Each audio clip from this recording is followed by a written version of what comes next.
Boa noite a todos. É um prazer enorme estar aqui, né, abrindo aí as atividades, né, do primeiro semestre de 2021, aqui do Fórum do Campo Lacaniano de Brasília. Vocês me escutam bem? Então, maravilha. Bom, gente, antes, né, de passar a palavra para o Raul, nosso convidado da noite, eu gostaria de estar apresentando, né, aqui para todos vocês. Essa é uma noite, né, de uma aula inaugural, então é uma aula inaugural, né, do semestre do Fórum do Campo Lacaniano de Brasília. É uma aula inaugural de formações clínicas, tá? Dispositivo aí que estamos inaugurando, né, nesse semestre aí com o Fórum Brasília formalizado. Bom, então, Flávia, você conseguiu colocar o caderno no chat? Eu vou colocar agora, mas eu acho que eu vou colocar o link, tá? Não sei se dá para colocar ótimo. PDF aqui, tá? Tá ótimo. Bom, gente, eu vou, né, passar rapidamente o nosso caderno de atividades desse semestre, tá? Ele está disponível, né, nas redes sociais do Fórum, Instagram, Facebook, nosso site. Então, é só realmente uma passada bem rápida. E Flávia, né, já colocou aqui o link para a gente no chat, quem quiser aí ter acesso. Bom, gente, o caderno desse ano está um caderno muito bacana, muito bonito, né? Não só em layout, como em conteúdo, né? Nosso caderno de atividades, né?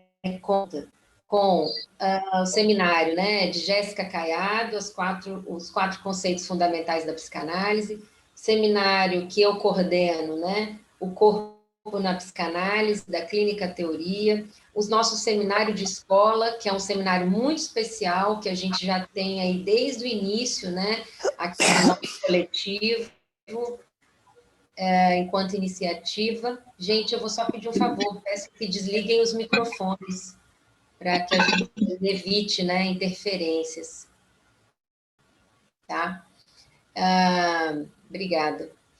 Então, o nosso seminário de escola, né, que esse semestre vamos contar aí com 3 colegas super bacanas, né, Ana Laura Prats, vindo falar sobre a formação do analista em abril, a Fernanda Zaras, eu não sei falar o sobrenome dela, me ajuda, Raul, Fernanda de São Paulo, coordenadora de cartéis.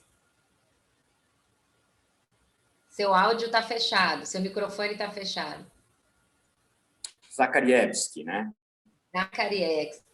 Eu tinha dúvidas, enfim, preferi não arriscar. Então, a Fernanda, que vai estar falando sobre, né, a estrutura da escola, o cartel, já que ela é a atual coordenadora de cartéis do Fórum de São Paulo, e Felipe Grilo, atual coordenador do Fórum, né, da região serrana, no dia 18 de junho, falando sobre a transferência no percurso de escola. Bom, além desses seminários, né, a gente conta aí com o seminário Hans e as lições da fobia, coordenado pela querida Rosane Mello, já é um seminário em funcionamento no nosso fórum, desde o semestre passado, né, então, Rosane aí, que é uma grande apoiadora aqui do nosso fórum, continua com a gente esse semestre. E temos ainda, né, o Clube de Leitura, atividade coordenada, né, pela Flávia Tereza e Ângela Silva, que vamos contar aí com 2 encontros, né, ao longo aí do semestre. Bom, além disso, né, temos o grande, né, prazer de trazer, como eu disse inicialmente, a inauguração, né, de formações clínicas, tá? Quem está ocupando a função é Valdelice França, que já já eu passo a palavra a ela, e na Constituição de Formações Clínicas temos, né, a rede de pesquisa, coordenada pela Valdelice, né, é uma rede de pesquisa sobre autismo e psicose na infância.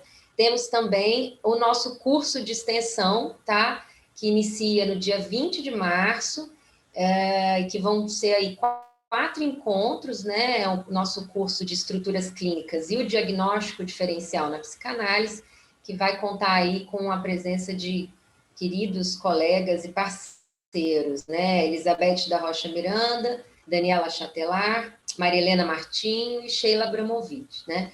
Além disso, temos aí a nossa coordenação de cartéis com Jéssica Caiado, que também, né, daqui a pouco eu passo a palavra, tá? Bom, gente, então, nosso caderno está cheio de coisa bacana. Vale lembrar que todos os seminários do Fórum são seminários abertos ao público, tá? Sem custo, né? E a nossa única atividade neste semestre, né, que requer um pagamento, né, é o curso de extensão. Então, temos aí um caderno cheio, né, de bons encontros e a nossa aula inaugural aqui, que é uma grande alegria estar recebendo o Raul Pacheco. Bom, antes, né, ainda de darmos continuidade né, com o Raul e ele poder estar apresentando, né, o tema de hoje, eu vou rapidamente só chamar os colegas aqui que compõem comigo, né, a nossa atual CG 2021-2022.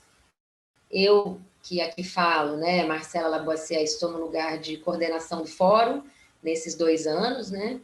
A minha colega Flávia Tereza, no lugar de secretaria. Flávia, se quiser dar um alô. Oi, gente, boa noite. Mônica Nogueira, no lugar de tesouraria.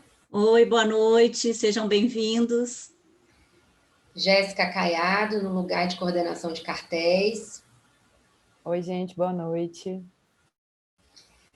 Valdelice França, coordenação de formações clínicas. Colegas, sejam bem-vindos e bem-vindas. Daniela Chatelar, no lugar de delegada.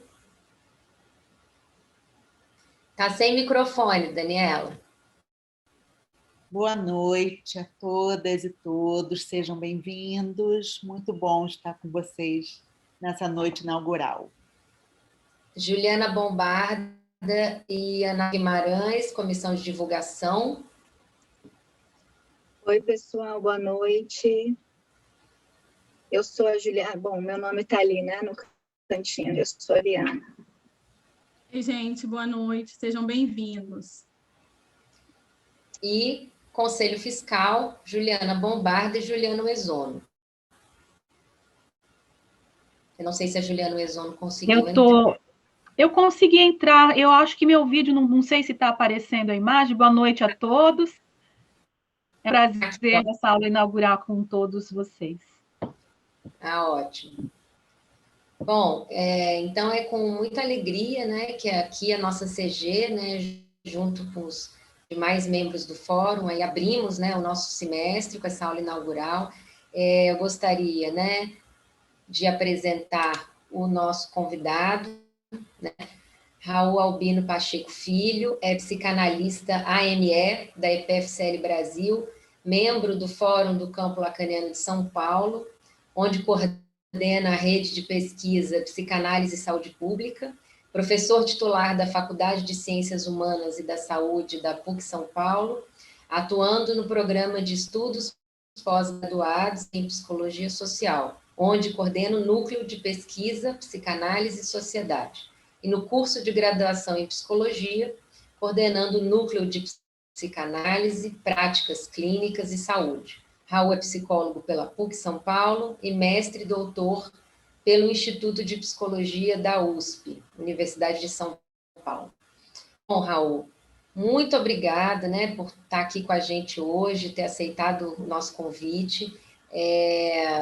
Né, só citar aqui o tema, né, da sua fala e você fique livre para começar quando quiser. Raul hoje vai falar sobre a ideologia e a alienação do sujeito no Brasil do século XXI. Lacan com Marx. Raul, por favor.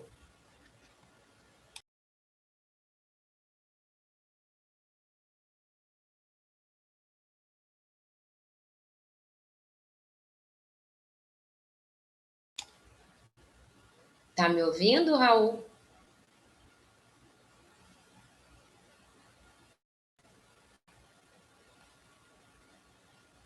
Raul, você me escuta?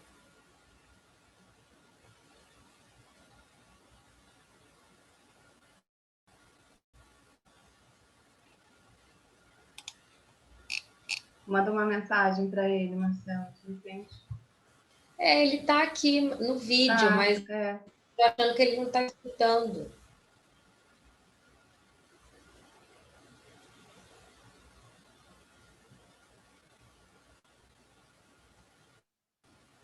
O Raul perdeu o nosso som.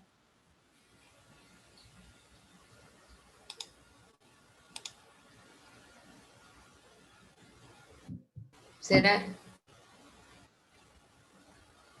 Pede para ele desativar o microfone e ativar de novo. Mas se ele ativar o microfone dele, resolve? Oi, Raul.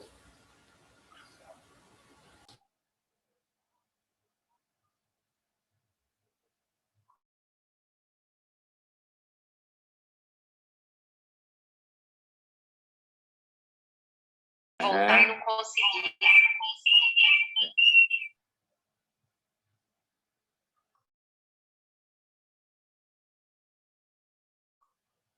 A gente tem que fazer um teste, né? Ficar falando aqui para ver se o Raul escuta. Eu sugiro, Flávia, desabilitar e habilitar de novo, porque aí entra e ele volta com o som. Você fala desabilitar. Mas não está te escutando. Deixa eu colocar agora. Tá bom? Aí. Vocês estão me escutando? Sim. Sim. Estão me escutando? Tá. Tá ok, Raul? Eu vou...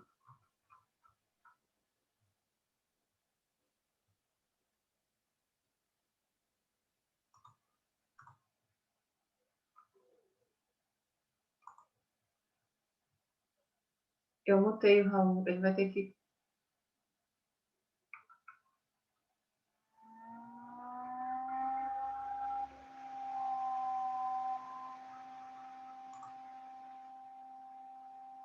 Não, ele tem que autorizar.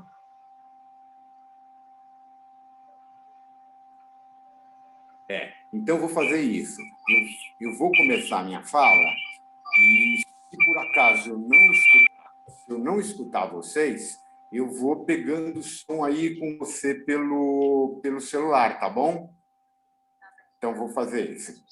Vocês estão me ouvindo, tá? Qualquer coisa, Marcela, se por acaso cair também meu som aí pelo Zoom para vocês, me faz um aceno aí pela imagem, que eu já fico vendo que caiu o som, tá bom? Então, tá legal. Bom, então vamos lá. Bom, boa noite, pessoal. Uma grande satisfação e honra ser convidado para a aula inaugural desse fórum, né? Agora definitivamente instituído. Parabéns para vocês, colegas do Fórum de Brasília, que trabalharam decididamente para que isso acontecesse, para que isso se concretizasse, né?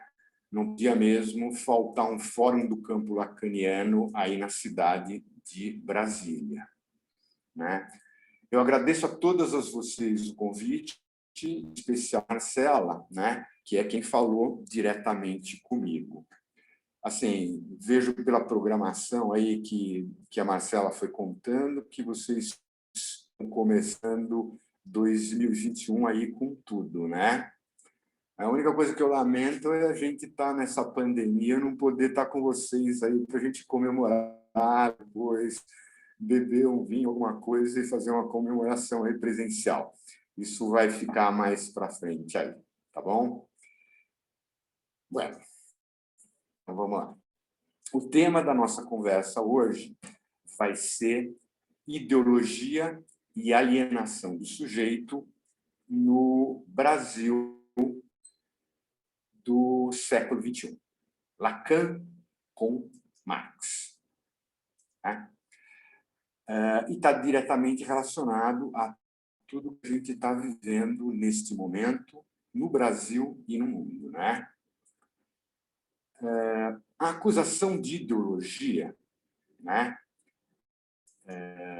Que sempre foi uma ferramenta da esquerda, agora é usada também pela direita, né? E até mesmo para fazer subdivisões, né?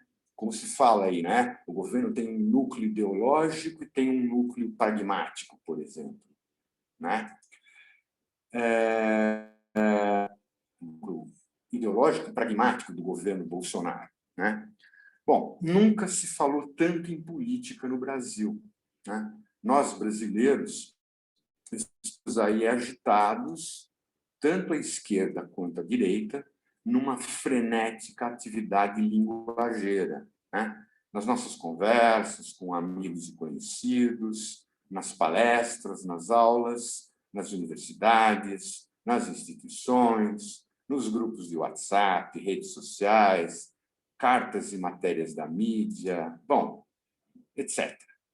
Né? Isso mostra aquilo que o Freud chamou de situações traumáticas no além do princípio do prazer, né? Os sujeitos falam incessantemente do traumático, seja na sua vida de vigília, mas também nos seus sonhos e nos seus devaneios. Marcela, continua ok meu som aí? Está tudo em ordem? As noções que Freud trouxe, a gente conhece, né? Compulsão à repetição, como forma de encontrar os meios para fazer a ligação, a bindung, aquilo que não está ligado ao princípio do prazer, né? O além do princípio do prazer. E Lacan, eu acredito que preferiria falar da atividade simbólica, buscando costurar o rasgo, esgarçamento, pelo qual o real e o gozo indomado pelo discurso ameaçam penetrar. E o que é que invadiu a vida social sem a devida ligação e amparo simbólico, ameaçando abrir a caixa de Pandora do real? De um lado, a pandemia. De outro, o arbítrio, o autoritarismo, violência e ódio da extrema-direita. E é sobre este aspecto que eu quero falar. Nós não estamos sob o jugo de uma ditadura ou de um Estado fascista. Porém, as simpatias de uma parte significativa da nossa população por essa forma de governo, que foi expressa de várias maneiras, inclusive em manifestações públicas, né, por um número considerável de pessoas, provocou em nossos eus um perigo, né, que serve de alerta, né? A angústia, o afeto que não engana. Né? É importante a gente ver que o arbítrio, a violência e o autoritarismo sempre fizeram parte do cotidiano da nossa vida social. A questão é isso agora estar nos enunciados dos discursos e não só nas enunciações. O que levou o militante e líder das favelas do Rio, André Constantini, à prisão nesta semana, quando ele disse que a polícia mata preto e pobre, isso não é uma prerrogativa dos governos atuais, né? A polícia matar mais pretos e pobres. A novidade é esses governos e parte tão significativa da população explicitarem a sua concordância com isso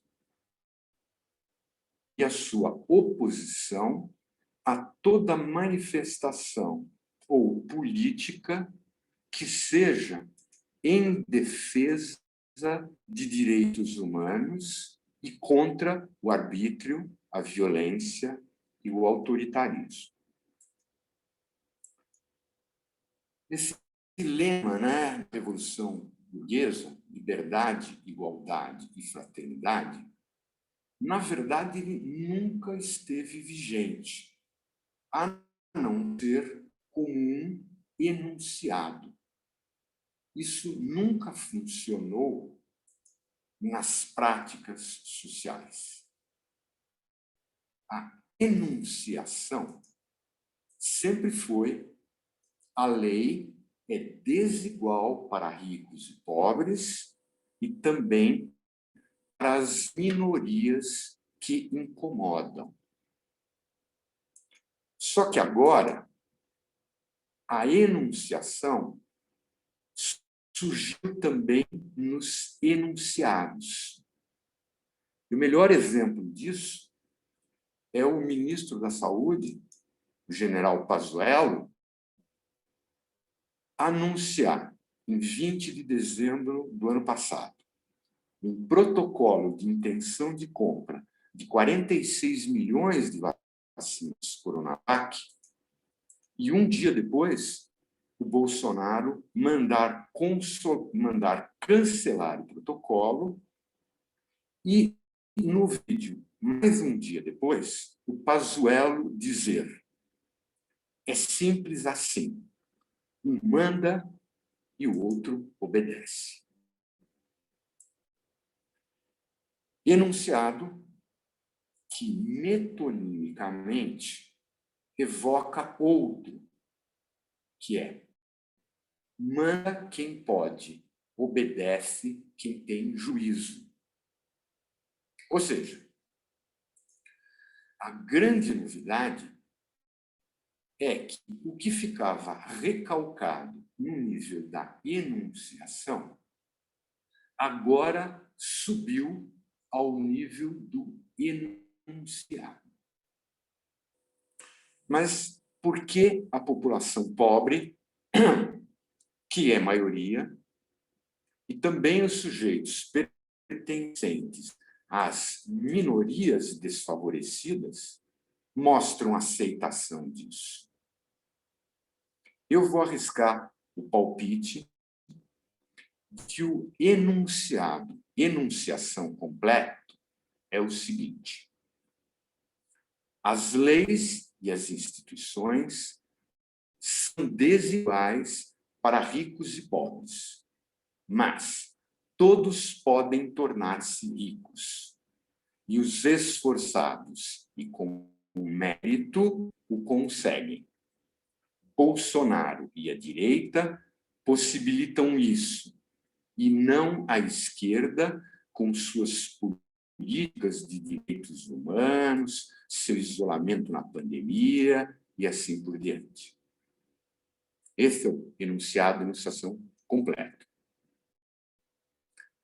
Não é sem razão que Lima Barreto, nosso intelectual negro, que primeiro acreditou e depois se desiludiu com as promessas da República Capitalista Burguesa, tenha escolhido como epígrafe para um dos seus contos a frase de Nietzsche: Deus está morto, a sua piedade pelos homens matou-o. Vamos, então, completar a enunciação que agora se tornou clara como enunciado. Os pobres e desfavorecidos devem buscar sua libertação e igualdade exclusivamente no plano individual e dentro das condições capitalistas. Nada de transformações sociais maiores e substantivas, e nem mesmo mudanças mais moderadas nas políticas de Estado. Basta a gente ver como mesmo as intervenções mais modestas dos governos PT não foram aturadas pelo establishment. Que essa seja a prescrição dos ricos e favorecidos para a sociedade, isso é fácil da gente entender. Mas de onde vem a força capaz de fazer com que mesmo os oprimidos por esse mandado se submetam a ele e até mesmo se alienem a ele e o defendam?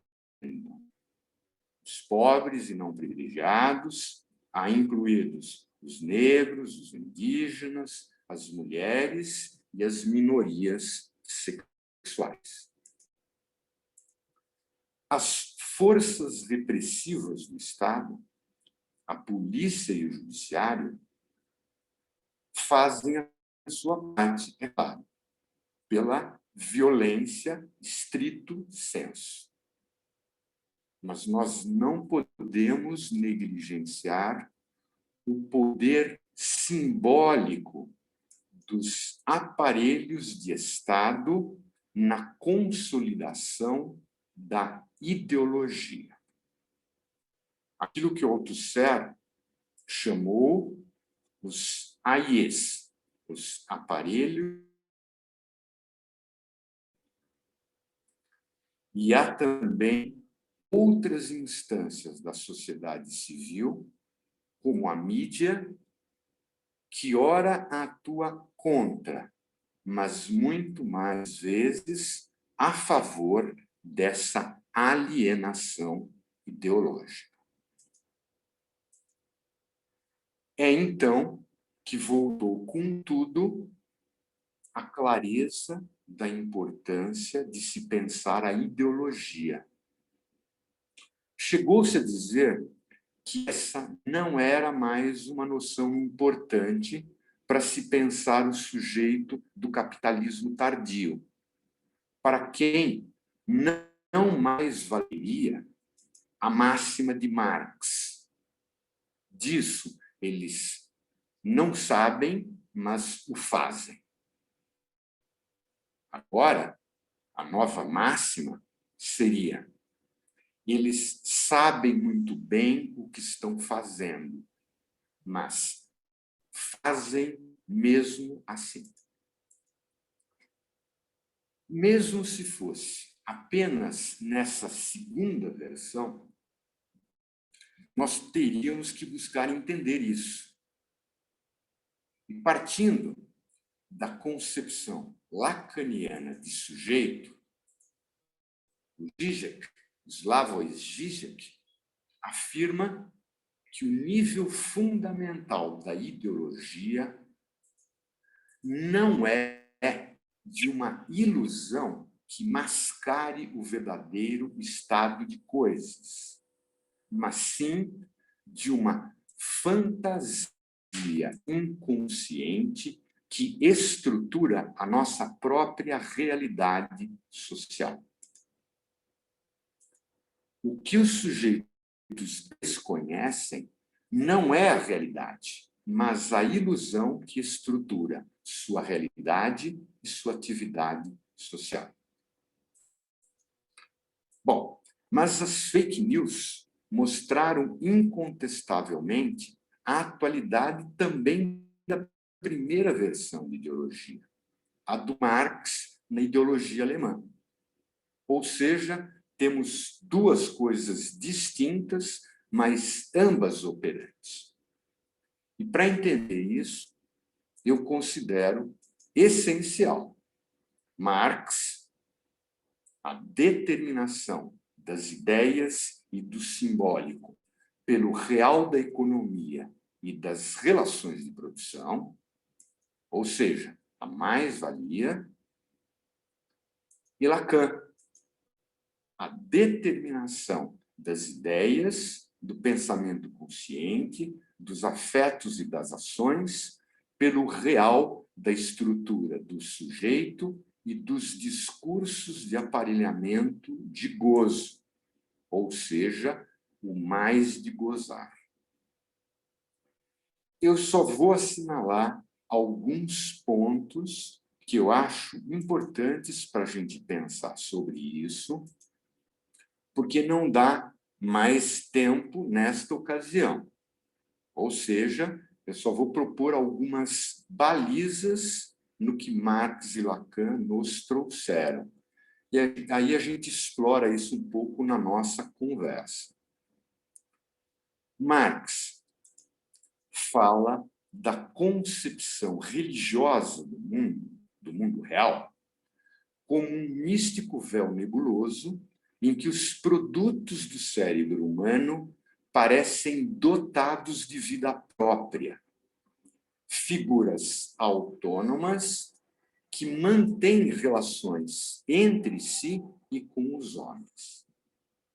E ele articula o cristianismo, notadamente em seu desenvolvimento burguês, o protestantismo, com o que ele denomina o caráter fetichista da mercadoria e seu segredo. O valor das mercadorias transforma cada produto do trabalho em um hieróglifo social. Por isso, as relações sociais entre os trabalhos privados aparecem para os sujeitos não como relações diretamente sociais entre pessoas em seus próprios trabalhos, mas sim como relações reificadas, coisificadas entre as pessoas e, do outro lado, relações sociais entre as coisas. E é assim, então, que os sujeitos não o sabem, mas o fazem. Pois o valor, e Marx sublinha a noção de valor, que Lacan também utiliza, não traz escrito na testa o que ele é. No Brasil, a disseminação da teologia da prosperidade do neopentecostalismo parece-me o desdobramento da conexão entre o protestantismo e capitalismo, só que juntando de modo tosco, simplório e sem limitações, as prescrições religiosas dessas novas instituições com as aspirações mundanas de riqueza material. Mas Marx assinala que não basta uma crítica da religião como necessidade subjetiva da ilusão, porque é da própria base material do mundo que vem a necessidade de ilusões. Portanto, só uma mudança nessa base material das condições de existência permitirá o desprendimento humano das ilusões religiosas.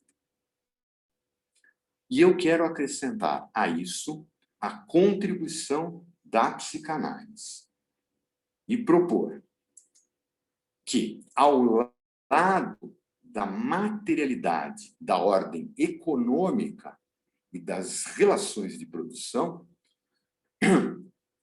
existe também a materialidade do gozo, que movimenta tudo que é da ordem do humano.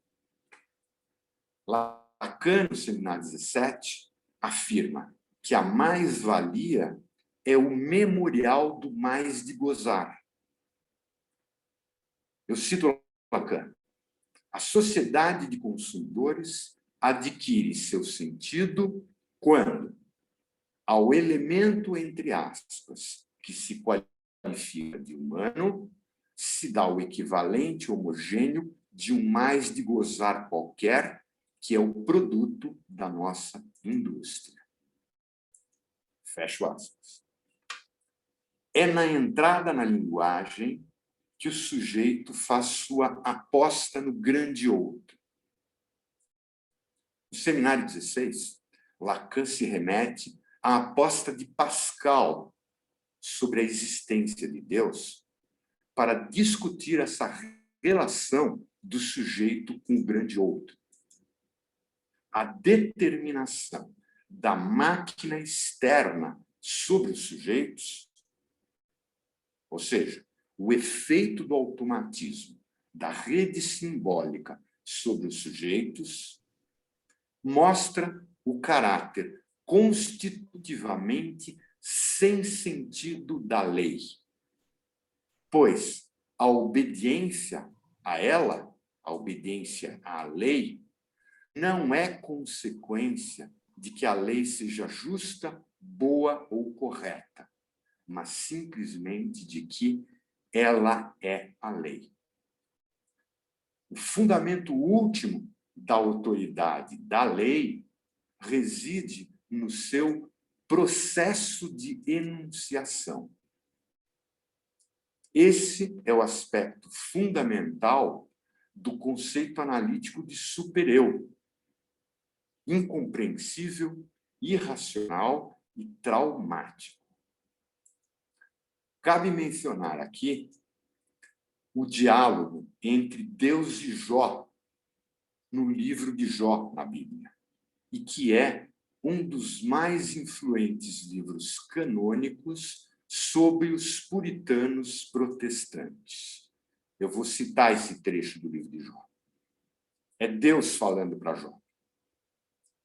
Você vai pôr em dúvida a minha justiça? Vai condenar-me para justificar-se? Seu braço é como o de Deus e sua voz pode trovejar como a dele? Quem primeiro me deu alguma coisa para que eu lhe deva pagar? Tudo o que há debaixo dos céus me pertence. Fecho citação da Bíblia. Como o grande outro é o lugar do significante, sabemos que não há grande outro do grande outro.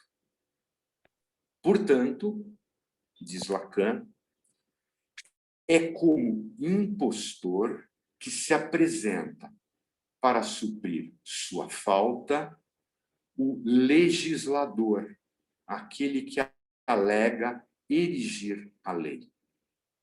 Dessa autoridade da lei, o pai é o representante original. Isso está em subversão do sujeito. Eu cito Quiné em A Estranheza da Psicanálise.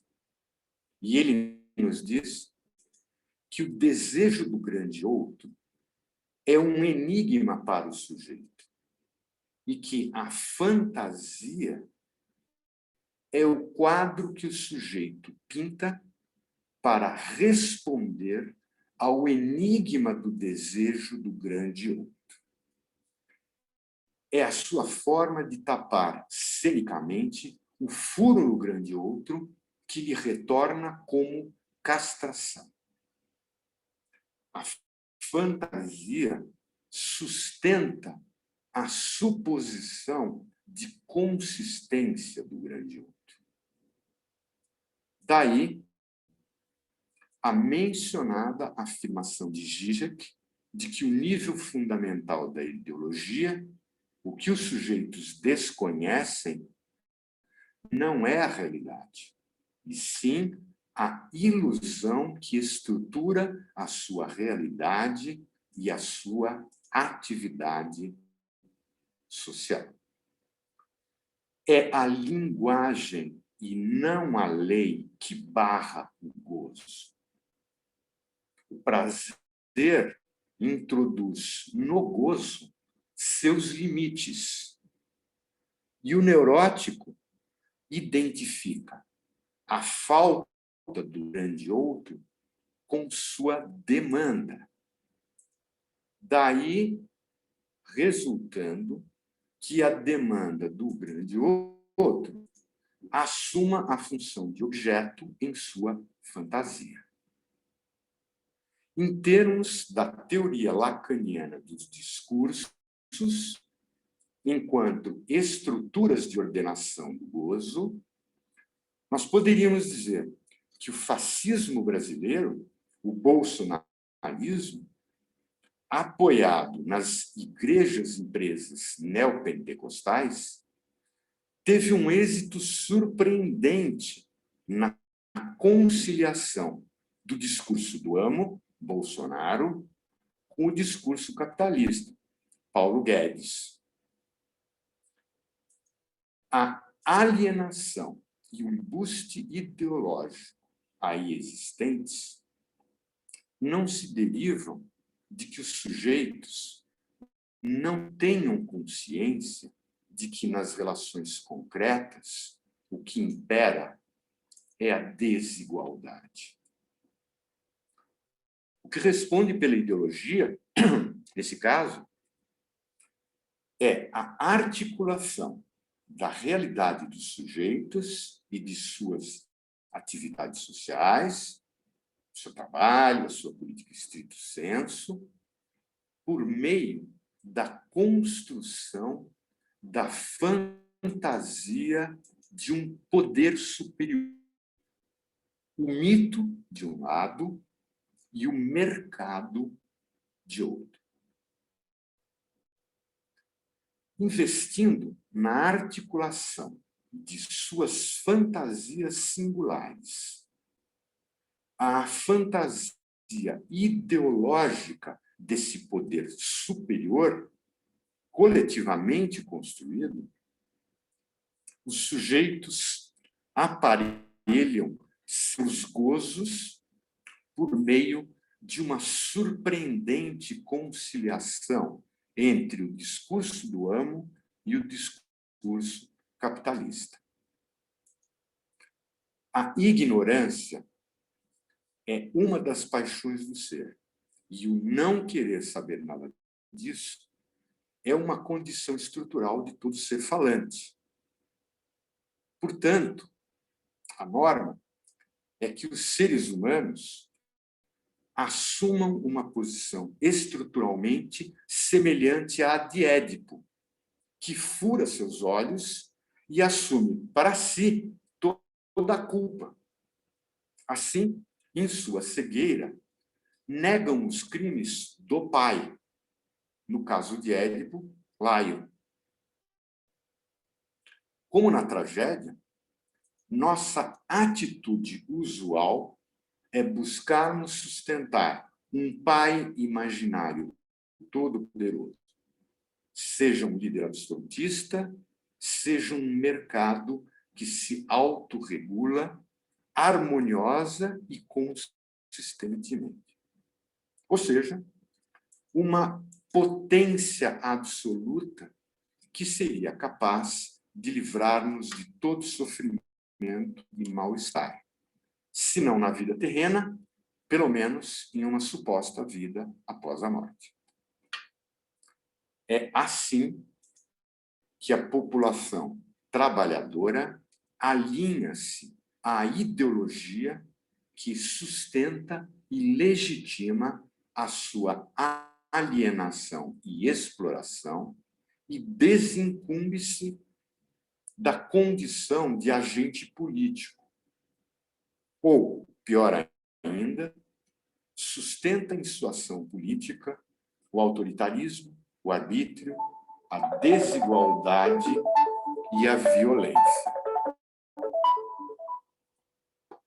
Uma das ferramentas mais importantes usadas pela direita fascista para promover e sustentar essa alienação surgiu com a internet e as redes sociais. Elas viabilizaram o emprego das fake news para manipular as campanhas eleitorais que elegeram Trump e Bolsonaro.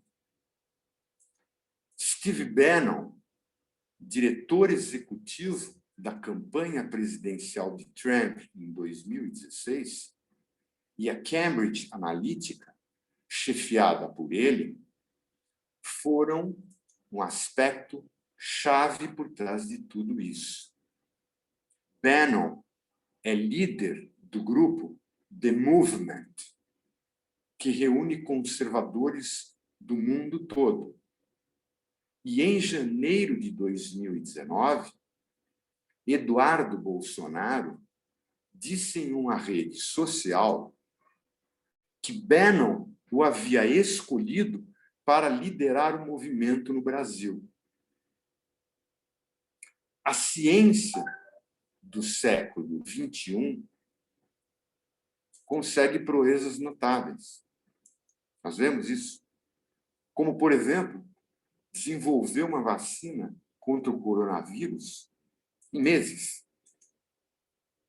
Por outro lado, a ciência da persuasão, uma tecnologia da persuasão e de produção de fake news, não consegue feitos menos extraordinários.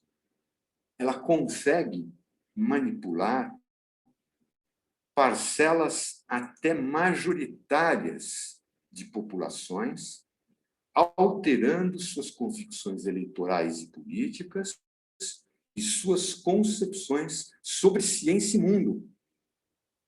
E, a partir daí, influencia as instituições jurídicas, sociais, políticas e científicas dos Estados-nações. Essa tecnologia permite recriar no interior das residências das pessoas as condições subjetivas de laço social que acontecem nos espaços públicos em que massas de pessoas estão corporalmente presentes, como nas manifestações públicas, nos eventos esportivos e nos grandes shows em estádios. Com isso, intensifica-se a psicologia das massas e criam-se condições subjetivas semelhantes às dos linchamentos e das torcidas em estádios de futebol. Eu revi essa semana, um filme extraordinário do Bernardo Bertolucci, de 1976, 1900, que é um filme que mostra o desenvolvimento e a queda do fascismo na Itália, da primeira metade do século XX. E o fascista, interpretado por Donald Sutherland, estupra e assassina um menino. Depois, no meio da multidão, cercado dos seus correligionários fascistas de uniforme negro, ele acusa um camponês de esquerda, interpretado pelo Gérard Depardieu, de assassino comunista e inicia o seu linchamento. E um outro personagem, o de Robert De Niro, que é amigo do Depardieu, permanece passivo e sem reação, por medo. Nós temos vivido isso no Brasil atual de diversas maneiras. Eu não preciso dar exemplo para vocês. Vocês saberão buscá-los em vários dos acontecimentos recentes. Eu acho que os de esquerda e os não fascistas, de outros matizes políticos, têm até mesmo ajudado a direita radical quando expõe espetacularmente suas ações arbitrárias, autoritárias e violentas. Sim, porque aos fascistas não incomoda a chancela de violentos e arbitrários. Esse semblante é a sua tática. Eles, deste jeito, eles dizem, é como se eles dissessem: nós somos poderosos e violentos. Cuidado conosco. Estamos pouco nos lixando para o que vocês pensam ou como nos julgam. Nós fazemos o que queremos porque o nosso poder é absoluto e nós podemos esmagá-los. Sempre que a oposição mostra indignação com uma ação de Bolsonaro, sua tática é responder imediatamente com outra ação ou pronunciamento mais chocante ainda. Nos debatemos indignados frente ao que consideramos uma lei ilegítima e injusta. Ok, isso tem sua importância na ação política, mas não é suficiente, pois a psicanálise nos mostra que o que se recalca não é a origem obscura da lei, e sim o próprio fato de que a lei não tem que ser aceita como verdadeira, mas apenas como necessária. Ou seja, recalca-se o fato de que sua autoridade, a da lei, é desprovida de verdade. Quem responde pela crença de que existe uma verdade absoluta que subjaz às leis vigentes é a ilusão estrutural da fantasia.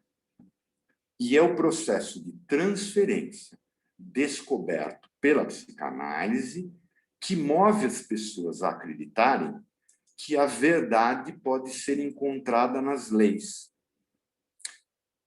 Eu termino a minha fala com uma citação da Colette Soler no livro Adventos do Real, que compila o seminário que ela deu em 2015 e 2016 em Paris. E eu vou citar a Colette Soler.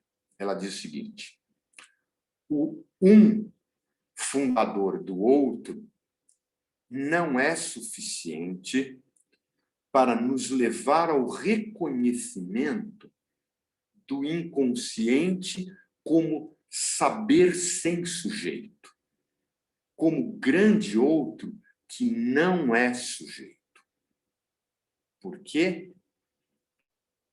Porque um advento de significantes conduz diretamente de Descartes a Cantor, passando por todos os pequenos fóbicos do mundo, a convocar o grande outro sujeito suposto saber.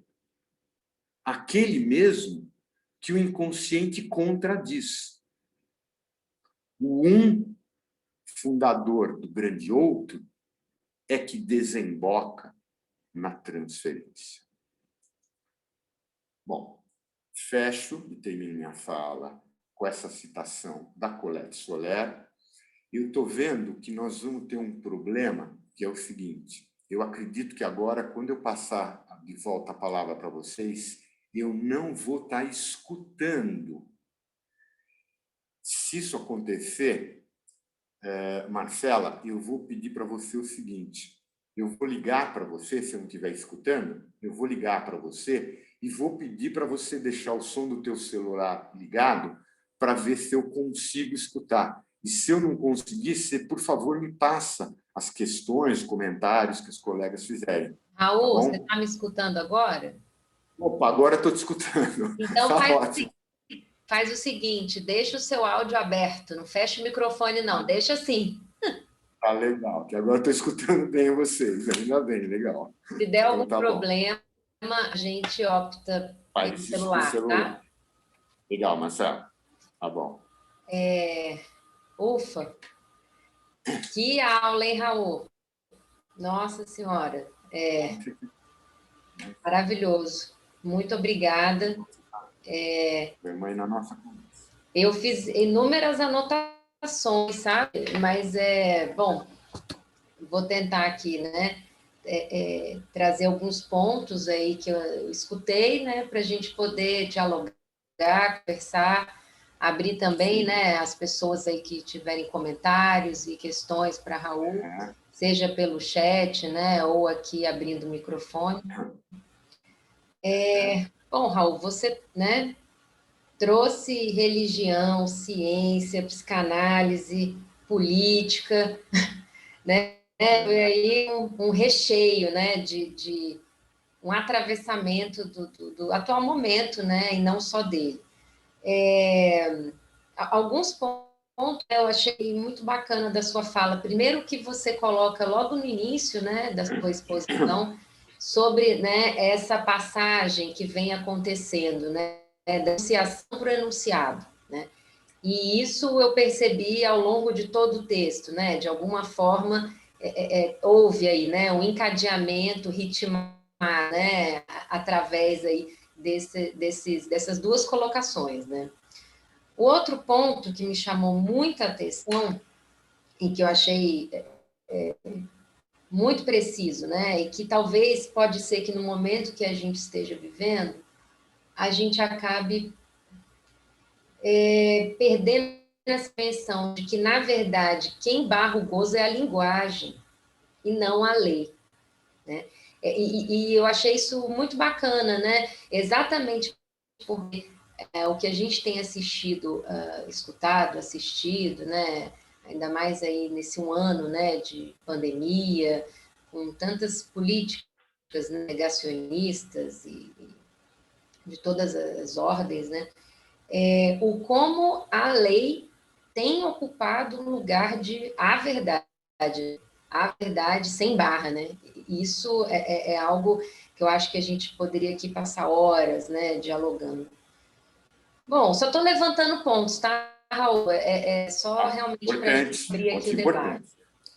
Outro ponto que me chamou muita atenção, né? Ou seja, né, você trouxe a lei como necessária e não como verdadeira. Né? Achei essa frase muito, muito bacana, né? A dimensão de algo que é necessário para que haja transmissão, até mesmo, como você disse, né, do recalque, né, da própria psicanálise, o que é que ela recalca, mas que não passa pela verdade, né? Não é por aí que a gente vai trazer, né, dimensionar, né, decantar a lei, né? E que me parece que tem sido uma questão.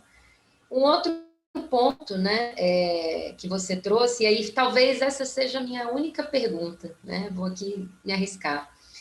Você diz, né, o semblante como tática do fascismo.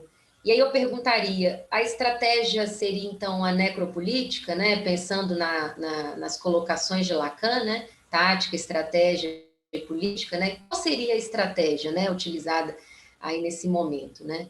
Então, eu adorei o seu texto, muito obrigada, né, por estar aqui com a gente, contribuindo com esse tema tão atual, tá? Bom, também eu teria várias coisas, mas outro ponto que eu, né, fiquei aqui me coçando, né? Que lugar é esse do psicanalista, né? Diante desse horror aí que a gente tem vivido, né? Tem assistido, né? De nossos consultórios online, que virou quarto online, escritório online, virou qualquer coisa online, né? Mas é daí que a gente tem se colocado, né? Bom, eu vou abrir aqui, então, né, para as colocações. Temos 2 inscritos, Marcelo. Ah, ótimo. Então, quem são, Flávia? Jéssica e Rubem.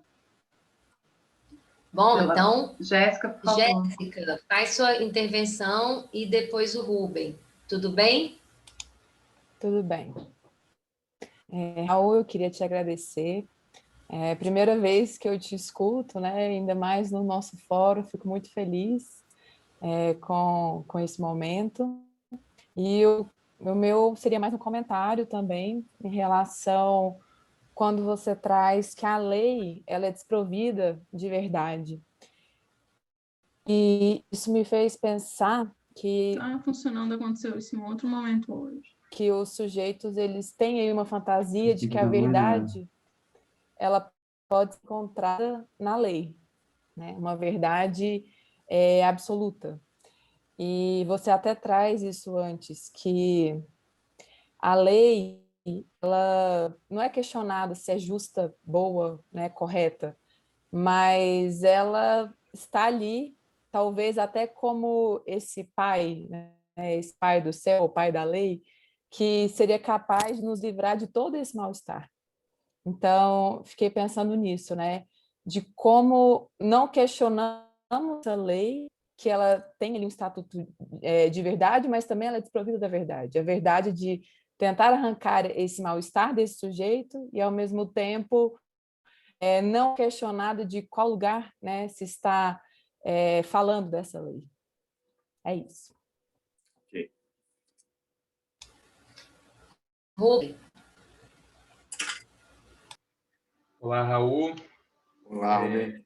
Eu sou o Rubem, psicanalista aqui em Brasília. Gosto muito da sua fala, né? Muito interessante. A gente vive se perguntando, né, pela continuidade dos efeitos, né, de tudo isso que está ocorrendo, e a gente sempre fica espantado e vê que vai continuando, né? Não para, né? Assim. Enfim, achei muito interessante sua fala, e duas questões que me vieram, assim, uma, eu gostaria que você falasse um pouco mais, né, da relação entre mais-valia e mais de gozar, né, porque eu assim, o meu entendimento vai que os dois são um pouco opostos, né, enfim, o mais de gozar tem o gozo em perda, né, mais-valia não, né, de certa forma não aceitar a perda aí, né, e sempre achando que está ganhando alguma coisa, né. E a segunda questão, você fala da enunciação que virou enunciado, né? E aí a gente, na psicanálise, sabe que muitas vezes a enunciação ela acaba soando, né? Então, sei lá, né? Fiquei imaginando aqui o que será, né? Frente a ser enunciado, escrachado aí, né? Fascista, né? O que será que pode advir aí de enunciação para a gente, né? Para a gente estar pensando aqui. Ok. Raul, o que você acha de... fazer comentário dessa primeira rodada Isso. e aí a gente abre de novo, né? Eu acho legal mesmo, né? Para não ir acumulando muitas coisas, né?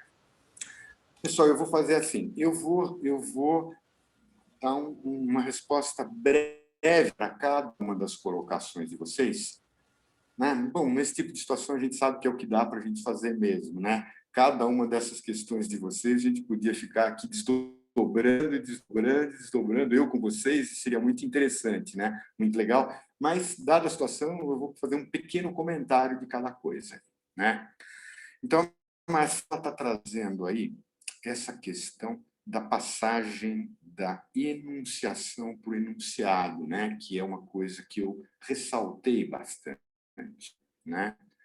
Eu diria o seguinte, Marcela, eu acho que a direita descobriu que ela não precisa mais se esconder para sustentar a dominação. Se a gente lembrar, Marcela, a coisa que mais deixava quem era de direita incomodado era falar que tem direita e esquerda, né? Isso era uma coisa que incomodava. Eu lembro até numa reunião de pais, meus filhos eram pequenos, e uma pessoa levantar indignada, uma professora de história, falando do programa de história, dizendo: não vai me dizer que vocês vão falar de novo aquela bobagem de existe direita, de que existe esquerda, não sei o quê. Quer dizer, porque era uma forma de encobrir a diferença e os conflitos de classe. A direita descobriu que ela não precisa mais disso. Pelo contrário, ela tem uma outra forma de lidar com isso. É a criminalização da esquerda. Então, ela não precisa esconder, não. Há, sim, diferença entre direita e esquerda. Há os corretos, os justos, os que amam o país, e há os criminosos, os corruptos e que querem acabar com o país. Esses são os de esquerda. Então, é a nova maneira de promover a submissão. Não precisa mais encobrir o conflito entre direita e esquerda. A outra coisa que você colocou, Marcela, é essa questão de que quem barra o gozo é a linguagem e não a lei, né? E, de fato, né, isso nos coloca aí frente. Eu vou juntar a isso também o comentário da Jéssica, né, de que essa fantasia, né, a Jéssica tomou de novo essa questão, essa fantasia fantasia de que a verdade pode ser encontrada na lei, né? Você veja que hoje, no Brasil, nós nos debatemos diariamente nos grupos de WhatsApp, na mídia, etc. Afinal de contas, o que o STF vai dizer agora, né? O STF vai ou não vai absolver o Lula, vai permitir não sei o quê, mas se ele permitir, mas ele vai dizer da parcialidade do Moro, mas e as provas vão poder ser usadas? Não? Quer dizer, uma ideia fantasiosa de que a coisa vai se resolver nesse nível, né? Quando a gente sabe, a única coisa sensata que a gente pode pegar claramente, né, o que o comandante lá do Exército, que escreveu o livro agora disse, a coisa sensata que ele disse, falou, ué, mas agora 3 anos depois é que o Fachin vem para dizer isso? Eu falei isso há 3 anos atrás, por que ele não falou lá atrás? Há 3 anos atrás eu falei isso, por que ele está falando agora? E a gente está vendo aí, né? Por isso que eu dei o exemplo ali do 1900, ali do filme, né? O STF ficou absolutamente inerte, passivo frente ao que estava acontecendo, né? Endossando o que estava acontecendo. Agora, 3 anos depois, ele está dizendo não devia ter falado aquilo, como o Exército não devia ter se metido, assim por diante. Então, tem uma fantasia de que, pela via do judiciário, se resolve as coisas. E o judiciário é tão pleno de conflitos como qualquer das instâncias da sociedade. Lá tem os de direita, lá tem os de esquerda, lá tem os honestos, lá tem os corruptos, lá tem tudo, né? Então, eu não estou querendo dizer com isso que é irrelevante lutar pela questão da lei. Eu só estou lembrando que a lei ela é sempre a institucionalização de um estado particular de dominação social, né? As instituições jurídicas que nós temos, elas são, por isso que eu citei o Lima Barreto, elas são decorrentes da proclamação da República no Brasil, que tem a ver com a proclamação da República, a Revolução Francesa, e assim por diante, ou seja, a tomada de poder pela burguesia. Então, a burguesia no poder promove suas instituições que defendem os seus interesses. Essas são as nossas instâncias jurídicas. Não quer dizer que a lei não tente alguma mediação dos conflitos de classe. Ela tenta, mas é sempre uma instituição particular. Tanto que a gente vê claramente que, no momento em que quem é dominante na nossa democracia burguesa capitalista está insatisfeito, o que faz? Muda as instituições jurídicas, muda as instituições executivas, faz impeachment de alguém, condena alguém, sem provas suficientes, ou pelo menos agora está sendo reconhecido que o julgamento foi parcial. Então, eu estou colocando isso só para lembrar, e é isso que a Jéssica estava lembrando, que a Marcela colocou, tem uma fantasia de que a verdade pode ser trazida pela lei, como se o judiciário fosse resolver o problema, né? Enquanto que, lá para trás, vocês lembram que o Eduardo Bolsonaro falou, quando falou, STF, basta um jipe, um cabo e um soldado. Lembra como ele colocou isso? Essa lei, um jipe, um cabo e um soldado, a gente resolve o problema. Então, ou seja, a noção exata, vamos dizer assim, de que essa fantasia, né, de que a lei tem esse poder aí. E aí vem a outra questão, né, que também a Marcela colocou, né, de que se o semblante é tática, qual é a estratégia? A estratégia da direita, né? Eu vou lembrar que o termo fascista vem de fácil, né? E fácil era um instrumento que representava o poder ilimitado do soberano, do poder, de instaurar a lei que quisesse, né? O fácil era composto das varas para bater e do machado para decapitar. Então, os fascistas têm plena noção disso. Eles não têm preocupação nenhuma com lei nenhuma. Eles têm uma preocupação com o poder e com o medo como aquilo que faz as pessoas se submeterem. Então, quando você me pergunta qual é a estratégia, eu fico me perguntando se a estratégia não tem a ver com essa questão do poder e essa questão do medo que o poder, quando não é limitado pela lei, pode provocar, né? Nós estamos no Brasil de hoje nessa situação. Qual é o nosso medo? Que a lei não consiga barrar o poder, né? É isso que a gente vê, né? A gente fala, nossa, mas tantas evidências e a coisa continua do mesmo jeito. Nossa, mas as pessoas na rua fazem isso. Essa semana, né, o rapaz, o André Constantini, não sei se vocês viram o videozinho, ele falando dentro da lei, perfeitamente dentro da lei. Olha, quero dizer para vocês que a polícia mata preto e pobre. O policial vem imediatamente, pega, leva preso. E, claro, se não tivesse lá todo o pessoal do lado dele, não tenhamos dúvida de como é que ele sairia, né? Não tenhamos dúvida do que aconteceria com ele, da violência que ele seria submetido. Bom, eu agora vou fazer um comentário do Rubem. Quando você fala, mas será que a mais-valia não é oposta ao mais de gozar? No seminário 17, né, Rubem, o Lacan diz que a mais-valia é o memorial do mais de gozar, né? E em que sentido eu entendo que o Lacan coloca o memorial do mais de gozar? Eu acho que ele está querendo dizer. Tem uma certa crítica e uma concordância com Marx aí. Eu leio assim. Eu acho que a concordância é da importância da mais-valia. Aliás, nós sabemos que o Lacan também falou uma outra coisa. Marx inventou o sintoma. Antes de Freud, né? Na metade do século XIX, antes do Freud estava nascendo, Lacan diz, ali Marx inventou o sintoma. E inventou o sintoma exatamente quando falou de como funcionam as relações de produção no capitalismo.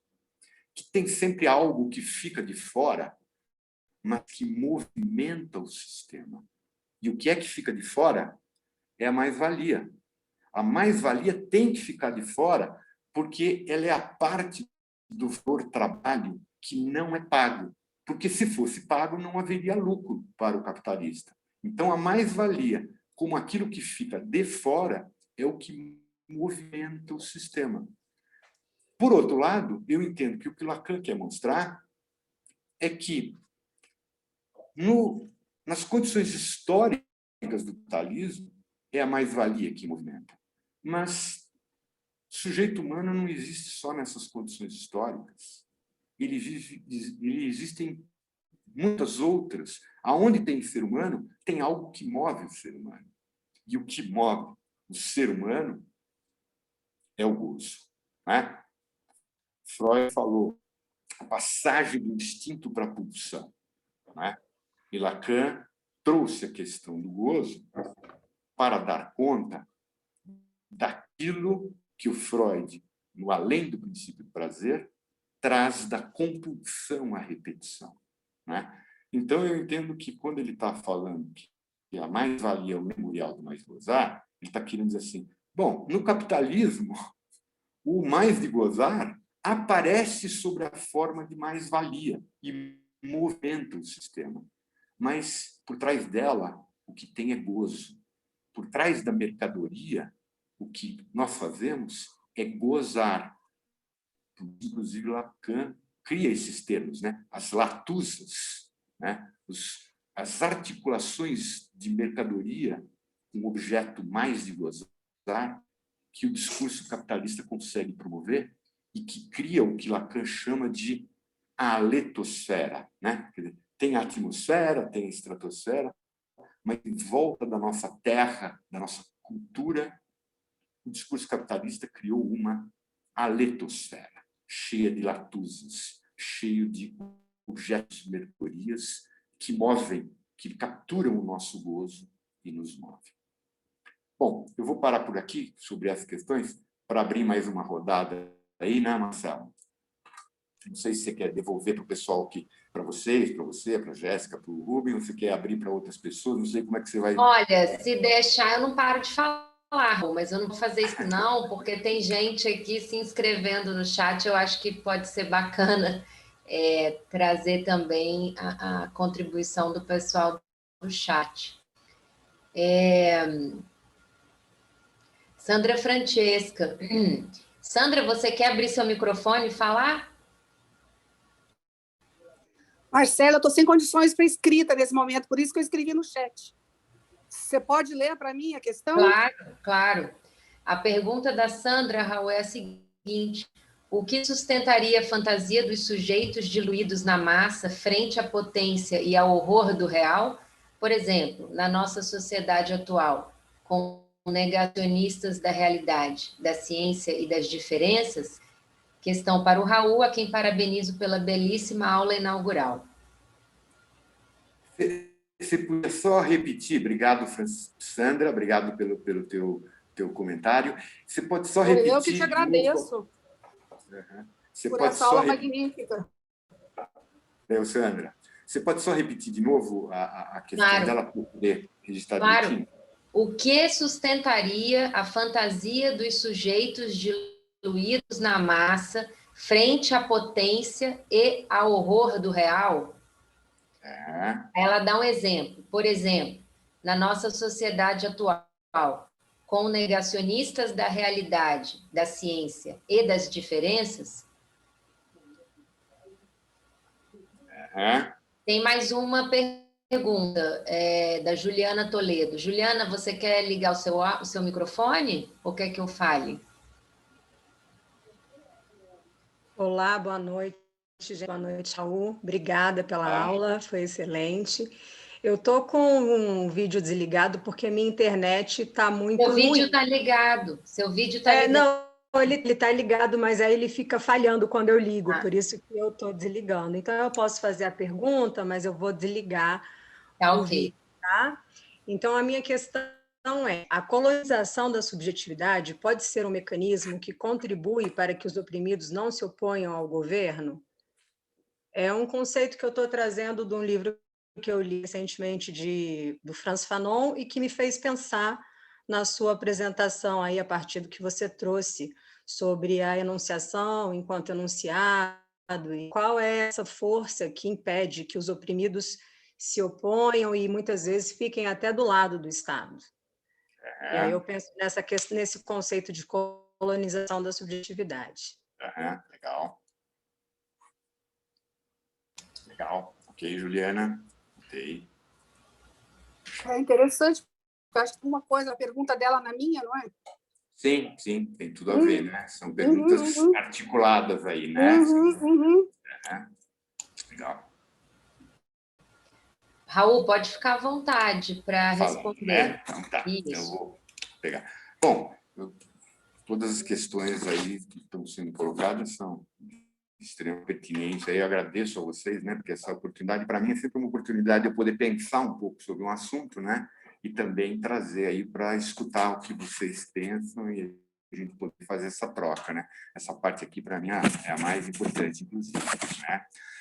Então, a Sandra está colocando aí, né? O que sustentaria a fantasia na massa frente à potência que é o horror do real, se é que eu registrei bem a sua questão, não é, Sandra? Isso. Eu diria o seguinte, né, Sandra? Eu acho, né, eu entendo, inclusive, que a gente vê no ensino do Lacan, né, como ele começa ali, né, ele começa desenvolvendo muito bem a ideia, né, do inconsciente estruturado como uma linguagem, né, a questão do simbólico e do imaginário bastante trabalhada na primeira parte do ensino dele, até aí o seminário 6, 7. Aí ele começa a introduzir toda uma outra parte, né? Ele começa lá no seminário 7 vai buscar Das Ding na obra do Freud, né? A coisa, né? Traz lá a metáfora do barro, o que é esse vazio, o que é isso em torno do qual se constrói o simbólico, assim por diante, né? Aí chega aí no seminário 10, 11, formaliza a noção de objeto A, né? Que primeiro ele trabalhava ali com o Das Ding, no 10, 11, aí ele já formalizou aquilo que, aliás, ele diz, minha única invenção e tal, Claro que não é a única invenção do Lacan, mas, sem dúvida, mostra a importância que ele dava para essa noção, né? E depois, no seminário 15, 16, 17, começa a formalizar, vamos dizer assim, a função de gozo do objeto mais de gozar, né? E aí passa a falar não mais no objeto ar, no objeto causa desejo, mas passa a falar no objeto mais de gozar, né? Quer dizer, esse objeto tem uma função de gozo, né? E a gente vai vendo como ele vai, depois de trabalhar a questão do imaginário simbólico bem, sem deixar de lado o real, mas trabalhando mais isso, começa cada vez mais a aprofundar essa formalização do real. E vai em frente, né? E vai buscar os recursos, vai buscar os lógicos, vai buscar, né? Na citação que eu fiz aí da Colette Soler, ela fala de Descartes a Cantor, né? Um lógico, matemático, né? Matemáticos, claro. Os matemáticos, né? O fundador, né? Frege, né? Wittgenstein, o Kurt Gödel, né? Quer dizer, onde ele começa a buscar, inclusive, os matemáticos lógicos para dar conta dessa questão do real. E a gente vê como isso tem muito a ver com aquilo que o Freud falava no Além do Princípio do Prazer, né? Ali o Freud chegou no impasse, né? A gente vê o Freud no Além do Princípio do Prazer, inclusive, ele começa a dizer, olha, vou dizer para vocês, eu dizia que todo sonho é a realização do desejo e tal, mas tem sonho que não dá para explicar. A gente vê que o Freud vai buscar a compulsão à repetição e a pulsão de morte. A compulsão à repetição, a pulsão de morte, né? E a gente vê como Lacan não quer pegar essa noção de um instinto de morte, né? Porque em Freud, a pulsão de morte é um instinto, na verdade, né? Ele vai falar lá dos experimentos do Eisner com organismos unicelulares. Bom, se o organismo unicelular é movido por pulsão de morte, não é pulsão, é instinto.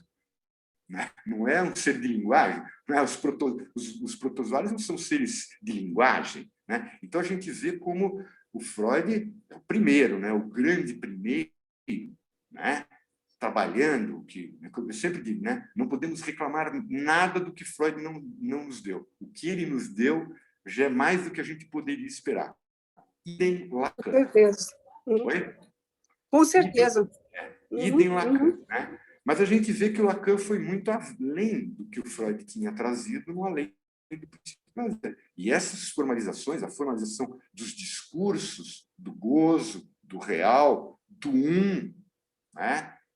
Das fórmulas da situação, são formalizações que avançam nisso. Então, quando você coloca, né, Sandra, o que sustenta a fantasia na massa frente ao horror do real, o horror do real é uma potência. Essa que é a verdade.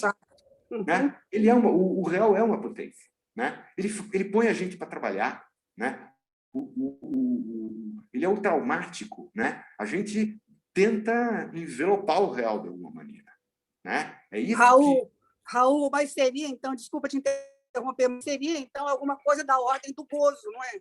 Quer dizer, dessas pessoas que, mesmo diante de um real absolutamente terrível, como a gente está vivendo, com 260 mil mortos, com uma mortandade que aumenta a cada dia, não é? Quer dizer, essas pessoas, como elas... Quer dizer, é o gozo que, no fundo, né, sustenta essa fantasia, entende? De mito, né, de poder desse grande outro, de poder quer dizer, de realização, né, nessa fantasia, entendeu? De uma atribuir a um outro, né, um saber fazer sobre a minha própria vida, sobre a minha própria felicidade, ou seja, é não abrir mão desse gozo, né? Ou seja, o sujeito não abre mão, na massa, não abre mão desse gozo para preservar essa fantasia de alguma forma, mesmo contra o real, não é? Contra a invasão do real, digamos assim. Sandra, você sabe que eu acrescentaria isso que você está falando o seguinte: é gozo, mas também é o barrar o gozo. Né? É o gozo, mas é o barrar o gozo. Né?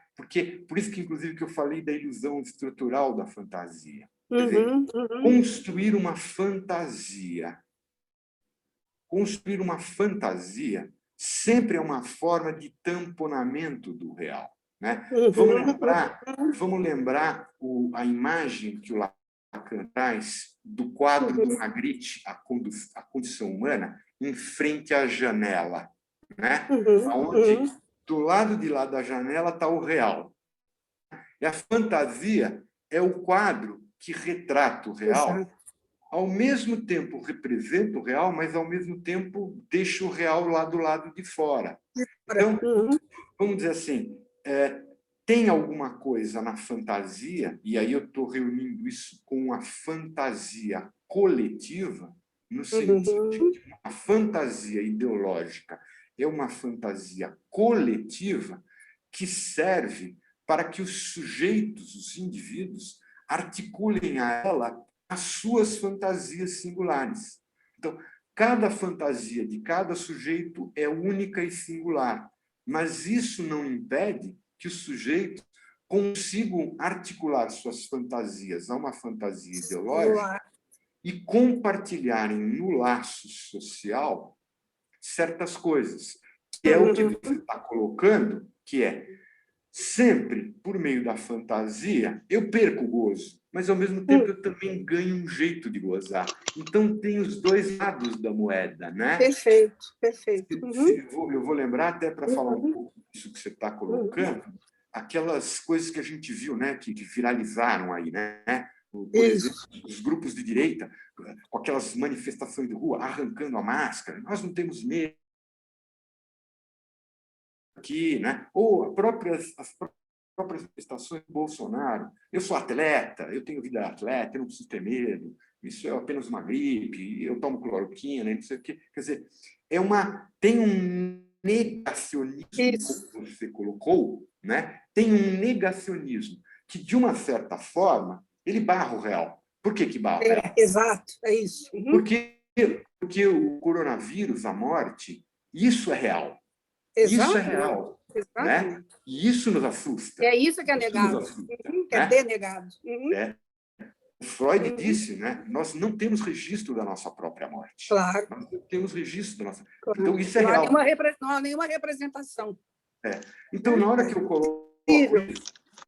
eu coloco isso, não precisa ter medo, é só uma gripezinha. Na hora que eu digo, não, com a cloroquina eu resolvo, etc., eu, ao mesmo tempo, limito o gozo, mas, ao mesmo tempo, também gozo um pouco. É uma coisa de um gozo possível. E eu vou articular um pouco isso com a questão que a Juliana estava falando, né, do Fanon, né? Até que ponto a colonização subjetiva impede que os oprimidos se oponham, né? Eu colocaria o seguinte, estou inteiramente de acordo com essa colocação, né, Juliana? Eu vou até lembrar, para juntar com isso, o Althusser, né? Um dos maiores filósofos do século XX, né? E tão caro para nós, psicanalistas lacanianos, né? Porque o Althusser, quando Lacan foi expulso da IPA, foi o Althusser que arrumou e perdeu seu auditório, foi o Althusser que arrumou um auditório para o Lacan poder continuar o seu ensino, né? Foi o Althusser, e inclusive, vários althusserianos se tornaram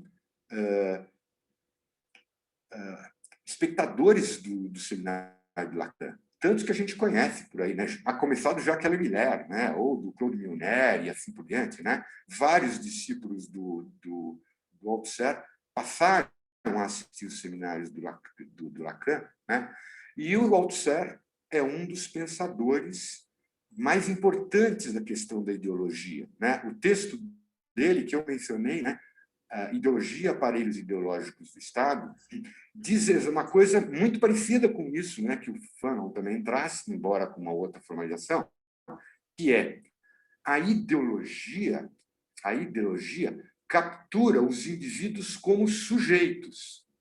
Só que quando ele diz a ideologia captura os indivíduos como sujeitos, ele está dizendo sujeitos sujeitados, sujeitos submetidos, sujeitos assujeitados. Então, o que ele mostra, e o Althusser, nesse sentido, usa muito o pensamento do Freud da psicologia das massas, e a formalização do próprio Lacan, nesse sentido, né, do que é o sujeito, estruturado pela linguagem, no sentido de mostrar exatamente que os sujeitos são colonizados, e que é por meio desta colonização subjetiva, que é feita pela via da ideologia, que os sujeitos não apenas não se rebelam,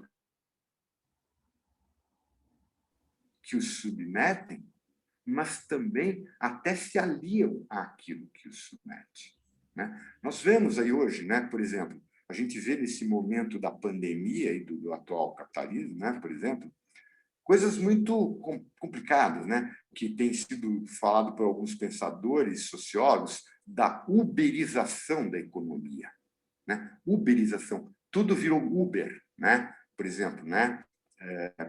Você pega aí, por exemplo, os entregadores de comida, né? Os Rap, os iFoods, assim por diante, né? Eles não são contratados por essas empresas, eles ganham por tarefa, né? Se eles ficam doentes um dia, eles não ganham nada.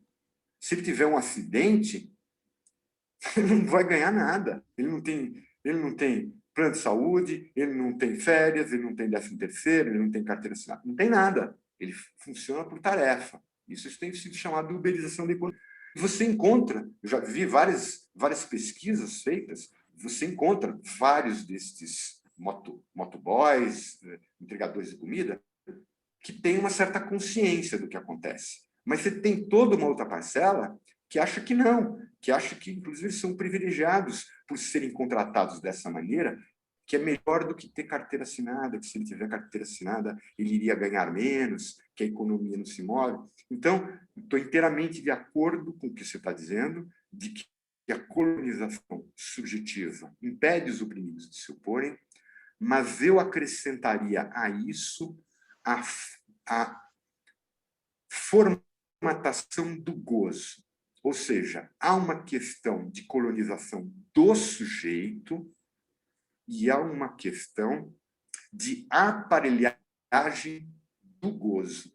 Por isso que eu estava dizendo que depois, num primeiro momento, até a metade dos anos 60, de ter falado do sujeito e do inconsciente estruturado como uma linguagem, o Lacan vai aprofundando a formatação do gozo, a aparelhagem do gozo pelo discurso. Por isso que o Lacan começa a falar em discurso sem palavras. Quer dizer, não é apenas pela via da palavra, pela colonização do sujeito, pela via, né? Tem também a própria estrutura do discurso sem palavras, não as palavras, mas a formatação do gozo dos sujeitos. No nosso caso, por isso que eu falei que, no nosso caso, nós estamos vivendo um momento de sucesso da direita e do neoliberalismo, numa aliança que foi feita, né?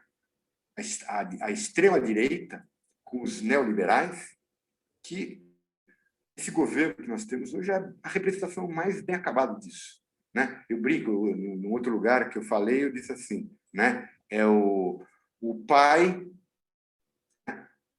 do discurso, o Bolsonaro, e o mago do mercado, o Paulo Guedes, né?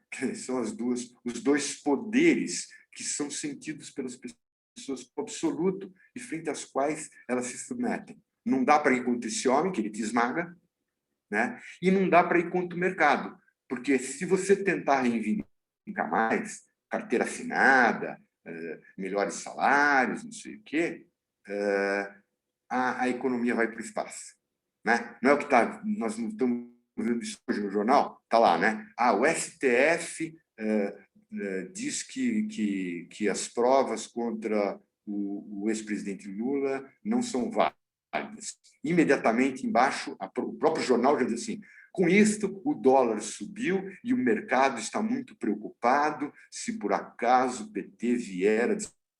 Eu já dou um recado, olha, não mexam nisso, porque o mercado, essa entidade mercado, então nós temos duas entidades, né? Uma entidade que é o Bolsonaro, o pai, essa tem nome, o mito, né?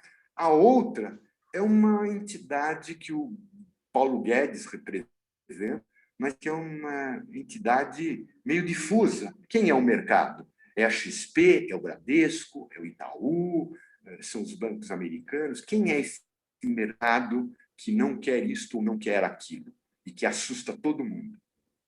Bom, devolvo aí, Marcela, para você. Obrigada, Raul. Obrigada. Fiquei aqui pensando, e quem paga é sempre o sujeito, né? Acabo de ter informação que hoje foram 1.954 mortes por Covid, o maior índice desde o início da pandemia, né? É o mal-estar assolando os corpos aí, né? Como Freud já bem nos disse, esse horror, né? Que a gente está vivendo. Bom, isso que você está falando, né, Marcela? Isso que você está falando é assim, né?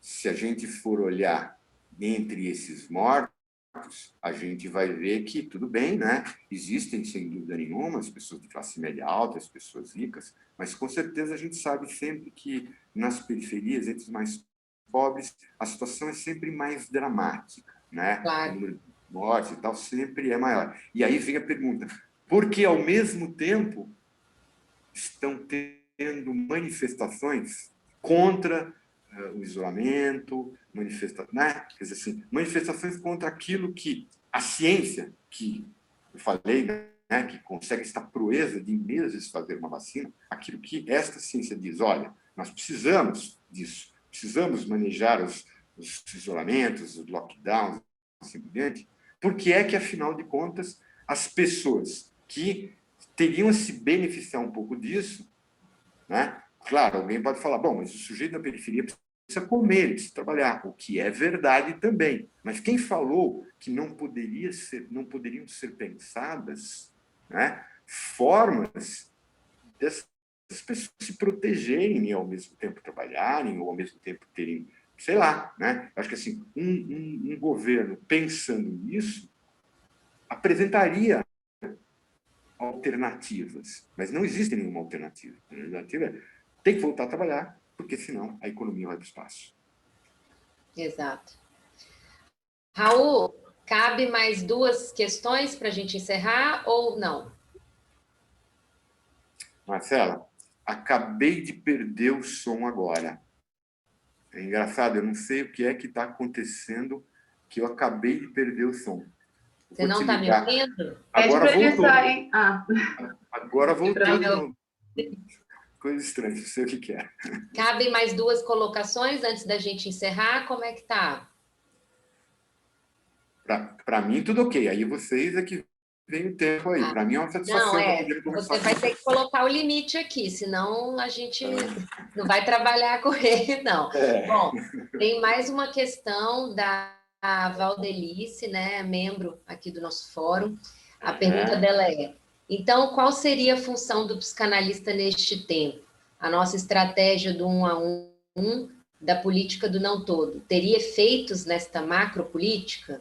Bom, essa é a colocação da Valdelice, né? Nossa colega. De novo, por favor, repete, por favor, Marcela, repete. Claro. Qual seria a função do psicanalista neste tempo? A nossa estratégia do 1 a 1, da política do não todo, teria efeitos nesta macropolítica? Ok. Tá? E a Flávia, que também gostaria de fazer um comentário. Sim, vou abrir aqui o microfone, quero fazer um comentário, que aí a gente já, enfim, dirige para o final. Eu perdi o som outra vez, eu não sei. Vou continuar falando para ver se recupera. Voltou. Me avisa, então. Bom, enfim, muito bom escutar, Raul, também as colocações dos colegas, né? Esse momento, né, para nós do Fórum de Brasília, a aula inaugural, é muito especial e carrega uma marca, um estilo nosso, né, de começar o semestre sempre com clima festivo, né, animado, com brindes e tudo mais, né?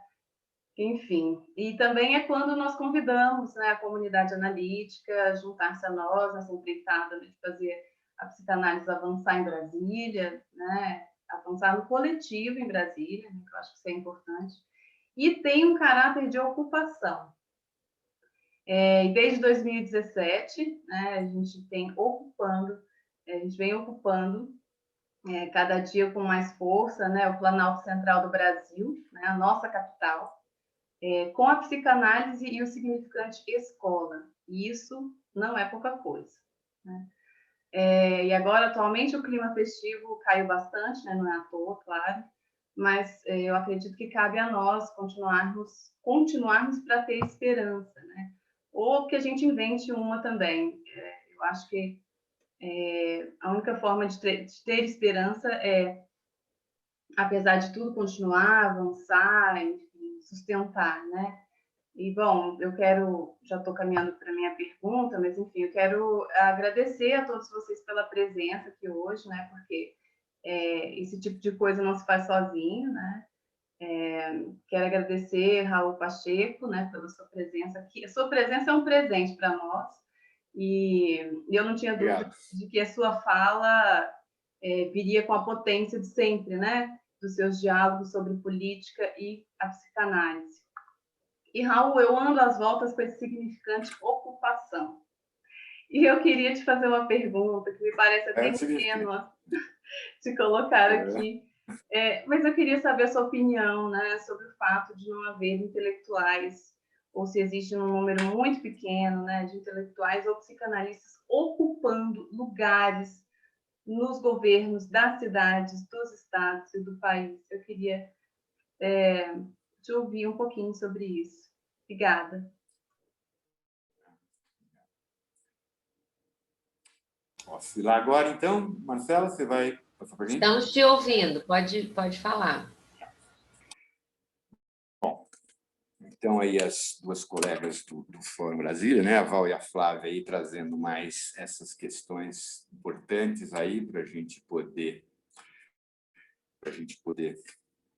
desdobrar um pouquinho mais aí esse nosso tema, né?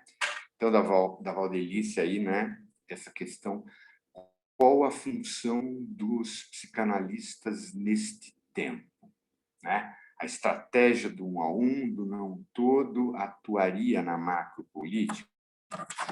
Então, Val, essa eu acho que é a questão com a qual nós estamos envolvidos na nossa escola hoje, né, Val? Essa é a questão com a qual a gente está envolvido. Não é à toa que se criou aí um laboratório de orientação política, não é à toa que se criou aí uma comissão de urgências da época, né? Urgências subjetivas da época, né? Eu acho que eu entendo assim, eu vejo nossa escola muito atenta, né? Acho interessante esse movimento que tem acontecido na nossa escola, né? Eu acho que outras escolas também andam aí se preocupando com isso, sem dúvida, não somos só nós, mas eu acho que a nossa está especialmente atenta a isso, né? E eu acho que atenta e buscando fazer isso de uma forma, ao mesmo tempo, participativa, né? E aí eu já vou trazer um pouco também o que a Flávia está colocando, né? De um caráter de ocupação, né? Esse termo aí significante que a Flávia está colocando aí, que é um significante importante, que eu também acho, né? De ocupação no sentido de presença mesmo, né? No sentido, eu colocaria assim, né? É o que o Lacan falou, que é psicanálise em extensão, né? Tornar a psicanálise presente no mundo, né? Essa tarefa, né, do psicanalista e da escola, né, de tornar a psicanálise presente no mundo, né? A gente sabe como Lacan falou aí no Triunfo da Religião, né, quando ele diz, bom, a religião essa vai permanecer, essa aí não tem a menor dúvida de que vai permanecer. A psicanálise permanecerá ou não, né? Então, aí é que nos cabe mesmo, né? Essa preocupação em a gente sustentar a psicanálise no mundo, né?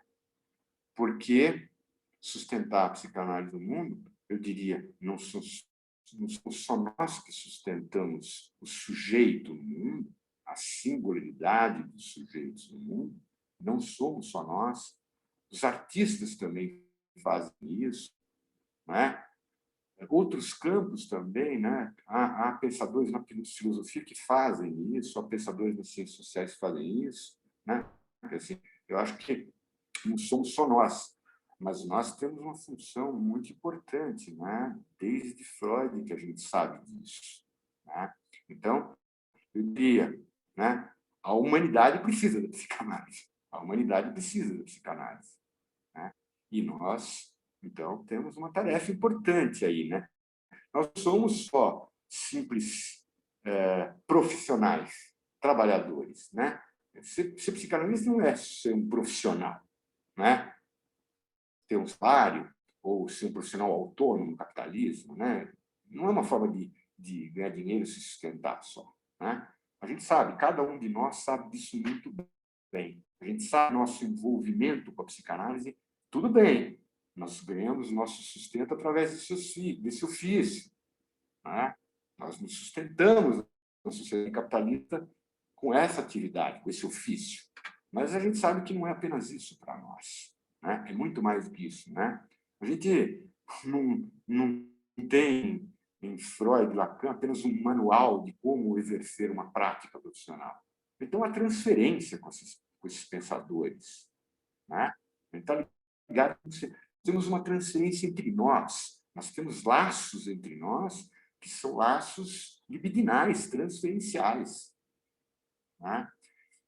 E a gente tem também um laço com a coletividade enquanto psicanalistas. Então, quando você, Flávia, está falando desse significante, ocupação, acho que é isso mesmo, nós temos que lutar para ocupar, né? Não para expulsar os outros desse lugar, né? Não para expulsar os outros desse lugar, mas para que, aonde a gente estiver, o sujeito esteja presente, a singularidade do sujeito esteja presente.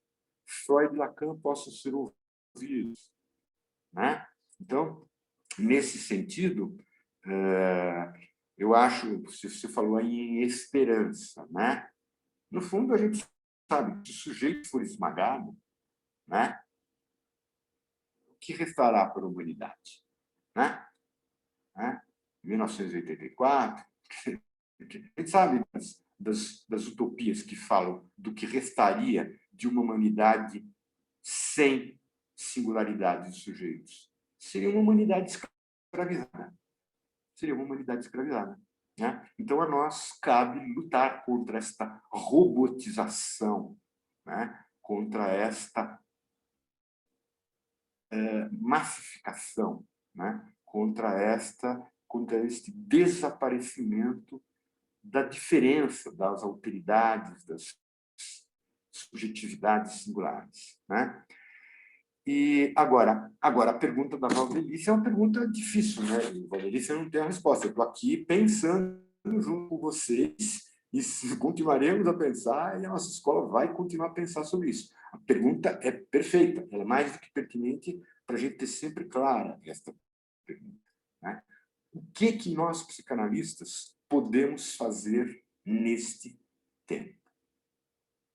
É claro que nós já fazemos muito conduzindo as nossas análises. Isso já é muito importante, né? Enquanto há analista e análise, isso é uma esperança, isso é uma chaminha acesa. Alguém se preocupa em escutar o sujeito. Então, é uma chama importante.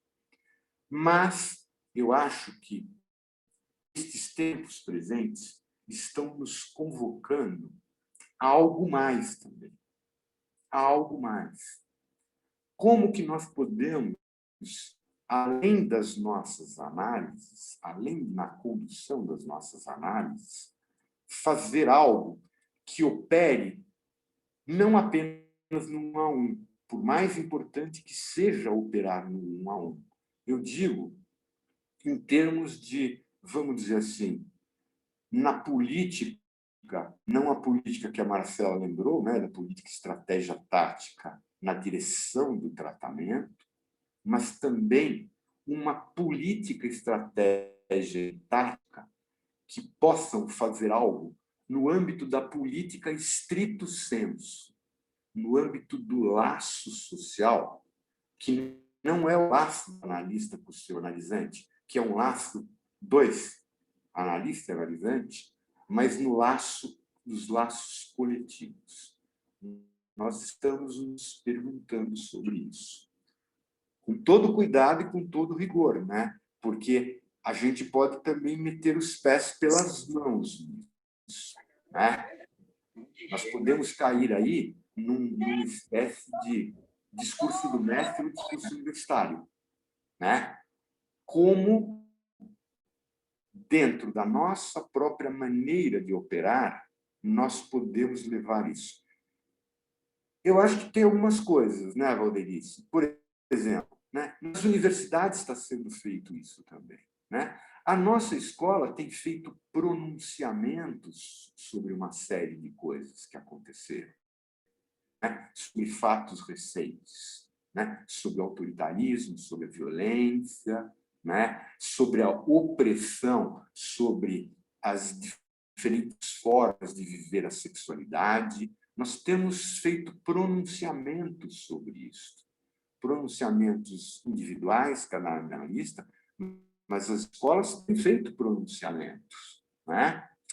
Têm feito eventos como esse que vocês estão fazendo, né? Nós estamos fazendo um evento para discutir alienação e ideologia do sujeito no Brasil no século XXI, né? Não estamos discutindo clínica estricto sensu. Nós estamos aqui colocando nosso pensamento para girar, para pensar no Brasil, do sujeito do brasileiro do século XXI, né? A ideologia, a visão, né? Então, eu acho que nós estamos encontrando algumas formas, mas eu acho que é isso, né? Nós temos que continuar discutindo isso, trocando ideias sobre isso, encontrando formas de a gente ir fazendo mais do que já não é pouco, que é o conduzir as análises dos nossos analisantes, aí, das nossas analisantes. Bom, devolver aí para a Marcela. Acho que talvez a gente já possa ir aí pensando em fechar, né?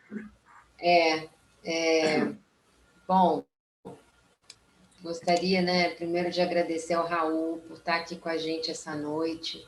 Raul, muito obrigada, viu, pela sua generosidade, seu cuidado, seu rigor. É sempre um prazer te escutar e, né, não é de hoje, já te escuto há tantos anos e receber você aqui no nosso fórum é motivo de muita alegria, viu? Muito obrigada. Para mim, viu, Marcela, é uma grande, vou repetir o que eu falei no início, é uma grande honra e satisfação estar com vocês, né? Comemorando, como eu disse, que pena que agora a gente não pode ir para algum lugar, tomar um vinho, beber, bater papo, comemorar isso que merece ser muito comemorado, né? Eu sei que foram anos de trabalho aí de vocês, do Fórum Informação, para conseguir agora ter instalado, instituído aí nessa cidade importante do Brasil, um fórum no campo lacaniano, né? Brasília merece um fórum no campo lacaniano e o fórum no campo lacaniano merece no Brasil. Parabéns para vocês. Obrigado por poder participar dessa festa de vocês aí hoje, tá? E saiba que a sua escolha aqui, sabe, Raul, foi decidida e única, assim, sabe aquela coisa? Não, é o Raul, sabe? Foi uma escolha muito decidida, né, do nosso coletivo. Muito obrigada. Eu gostaria de agradecer a presença de todo mundo aqui hoje, dizer que as atividades do fórum estão abertas. A partir de semana que vem, na terça-feira, próxima terça-feira, já iniciamos com o seminário da Jéssica, e aí, enfim, todos têm acesso ao caderno de atividades pelas redes sociais, Instagram, site, tem o e-mail do fórum, celular do fórum, podem entrar em contato. Gostaria de agradecer a presença de cada um de vocês aqui, das minhas colegas aqui de fórum e dos que eu não conheço, dos que eu conheço. Pessoal, muito obrigada, viu? Aguardamos vocês aí nas atividades. Obrigada, Raul. Obrigado. Obrigada, Raul. Obrigada, Raul. Obrigada, Raul, e parabéns ao fórum. Obrigada. Tchau, Raul. Obrigada, Ju. Até a próxima. Tchau. Boa noite, obrigada. Tchau, tchau. Tchau, Márcia, obrigada.